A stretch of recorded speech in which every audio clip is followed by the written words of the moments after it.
Well, good evening, class. This is for the Biology 2320 class, Man and His Environment. I wanted to go over some of these study questions for you. I'll probably make short videos so it'll load on YouTube and try to send you the address. I'm still learning how to do this. I thought I'd go over the ones for chapter 7 and 8. First of all, 7. What's meant by the term population? That would be a group of any of the same thing. You could have a population of trees in an area, or a population of rabbits, or a population of people. Distinguish between natality and mortality. Natality has to do with your birth rate. Mortality is the death rate. The sex ratio in a population means how many males to females, or how many females to males in a certain population. Define age distribution of population. This would be a little graph showing how many people in certain age groups. Like in your textbook, it shows it by countries and different places, different countries, and different age brackets. But there may be in some of the third world countries, there's a lot more people, maybe younger ones, and they die. It's just various shapes, but it's just showing how many people are in a certain age bracket in a certain place. So in some places there may be a lot more in the older age bracket, in some places a lot younger. Now with the coronavirus and all the deaths that are occurring, it's so sad. But when they make the new statistical charts, etc., they're going to be different than they were before. I hope all of you are doing well and are safe and healthy. Another question is population density. How many people, and this is usually talking about people, but say in a city, how many people per square mile in a city? Or it could be population density of oak trees. How many oak trees are in an acre, etc. So that would just tell you that particular kind of tree. Maybe how many pine trees. But often we're talking about people with populations, but population could be any kind of organism. Let's see. Dispersal, immigration, and immigration. Dispersal means scattered out. Where the people, different populations, say, of oak trees, how are they scattered out in an area. Immigration is when groups of organisms, and we could talk about people, come into leave an area. They exit. And immigration is how many come into an area. So the immigration starts with an I, and that's into the area. Immigration starts with an E, and that's to think of exit in the area.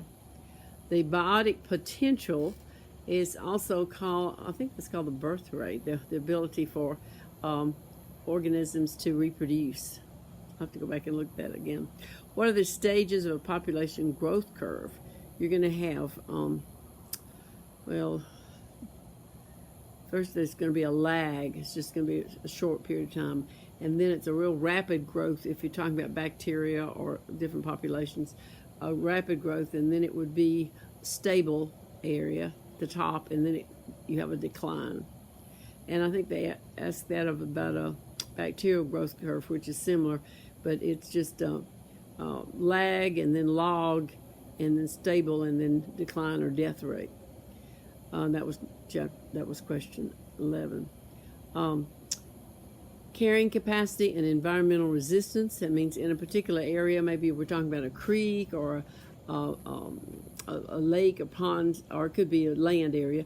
What are the materials that are there that will support life of certain kind, say certain kind of fish?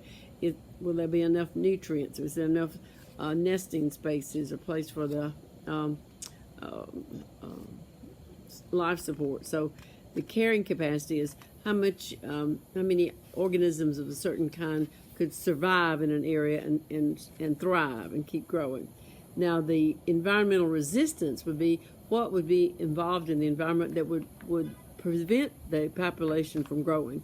And it could be like lack of nesting sites, or lack of food. Maybe if it's in the water, it might be a lack of oxygen because of pollution, etc. So anything that would push that. The picture in the book shows a hand going down on the environment. So it's anything that's keeping the organisms from growing and thriving in an area. That would be the environmental resistance. And so it would prevent maybe an overgrowth of a certain population because there are not enough nutrients or oxygen, etc. Limiting factors could be nesting sites, nutrients, space for nesting sites. Stages, I just mentioned, K and R reproductive strategist have to do with the